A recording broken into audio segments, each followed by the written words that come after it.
Your first YouTube videos are going to suck. Your first videos are going to be terrible. Trying to maintain your composure on camera, try to remember your lines, mistakes, other sounds from outside interfering with your main sound. It's not going to be perfect, but here's the truth.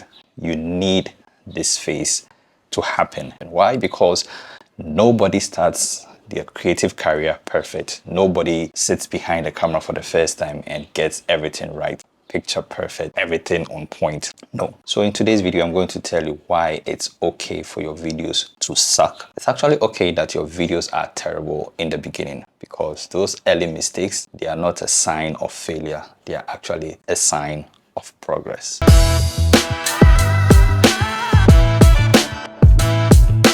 Hi, my name is Wilkinson and welcome to the channel. You know, a lot of stuff is going on this channel. I am trying to reboot this channel, get things started off going on this channel. It's practically like a new channel. And in preparing to shoot my very first videos for this channel, a thought came to my mind that, you know, it's very usual for early creators when you're starting your creative journey, when you're sitting behind the camera for the first time, you know, trying to adjust light, try to create a certain setting to shoot your YouTube videos. There's a lot of things that go wrong.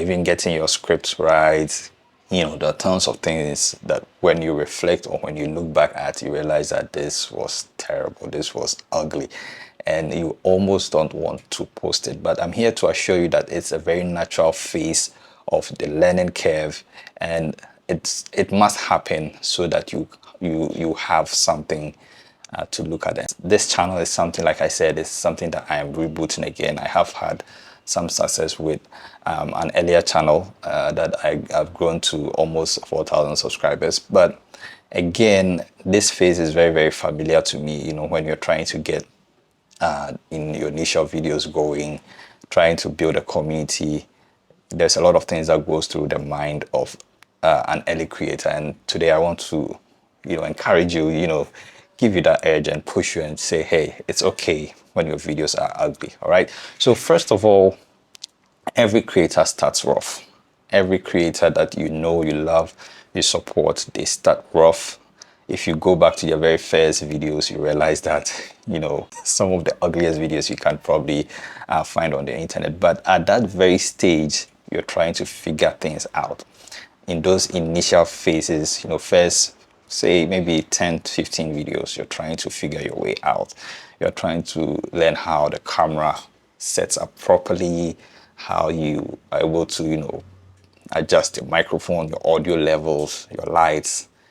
Everything is, you know, a fit for you. You're trying to figure out how everything works. So it's fine that, you know, these first videos, they don't look like your favorite creator. You know, they have gone ahead, you know, they have reached a certain point and they've done it over and over and over again. So the first rule, or the first thing you have to know, is that every creator starts rough, and this includes you. You're not excluded from, you know, this very initial phase. So it's okay to learn. It's okay to have a video that anybody looks at, they'll realize that no, you're trying to just figure your way out. It's fine. It's okay. Now, this brings me to my second point, which is that you can't improve what doesn't exist. Initially, those first videos are what is going to be your reference points. You're going to look back on these initial first videos, which suck, by the way, and then you'll be able to sit back and say, I think the camera should have faced this way. I think I should have adjusted my sitting this way, which I'm going to do to this video after I'm done. You know, I'm going to post this video just as it is, but obviously when I look back at this video, there are several things that I hope to look at and improve. So you need a reference point. So you cannot improve something that does not exist. You cannot have if you have a very perfect video, then, I mean, what are you looking at improving? So you need something to look at and then improve all the time. And that is why it is perfectly okay that your first videos are not going to be so attractive. My third point why your first videos are going to suck, and you shouldn't delete them, by the way, is because most of the time, not many people are going to watch your first videos. Your first videos are going to get like a couple of views. Not many people are going to watch it. I don't know how many people are going to watch this video, by the way, but your first few videos, it's like the learning curve is the learning arc is very early in your creative journey. So you're not going to probably get a lot of traction. Very few people get that sort of traction in the very first videos, but your first videos, just a couple of people are going to see it. So it's all right if in those videos you were stuck trying to remember your lines and you didn't have the right lighting and all that. So it's fine, because you can't be too embarrassed. A couple of days ago or a couple of weeks ago, I was watching Mr. Beast show his very early videos, and there was a video that he actually scheduled 10 years into the future. So I mean, if he hadn't shown that video, nobody would have probably seen that video. And most of his early videos, a lot of people haven't had the opportunity or haven't bothered to go and check his old, very, very old initial videos when he was sitting in his room, talking to the camera. They were learning points for him. Don't delete your old videos. Don't delete your initial videos. Don't think that, oh man, this is terrible. Don't bother, because not a lot of people are going to watch anyway, and you're not going to be so embarrassed. But even if they find out, I'm sure by the time people find out, you would have probably crossed that learning curve or your time of learning and be producing better videos by the time they watch those videos. My fourth point is that perfectionism is really a progress killer, and it's one of the things that personally has haunted me for a long time. I, by my nature, want things to be sort of very perfect, very good, very okay before I try to share it with whoever I want to share it with. And I realized that when you do that, you just remain stuck for a very, very, very long time. So, case in example, this channel here, the idea for the channel, the topics I want to talk about, what this channel should be about, I literally wanted everything to be so perfect. So this channel has really taken like probably 5 years to get going, because the thought process, how I wanted it to be, how I want the studio to be. But at a point, I realized that this perfectionism is actually killing my creativity. It's stifling me. It's made me very stuck. And so I said to myself, just start. Just put it out there. I don't need it to be perfect.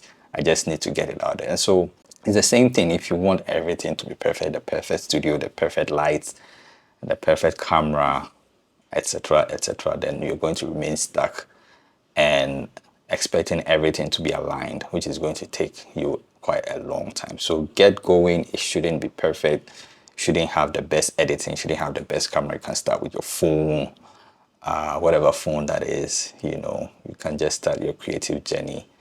The most important thing is that you are able to build some sort of consistency and to be able to improve as you go along the way. My final point is that you develop your style and your unique voice through the repetitiveness of creating.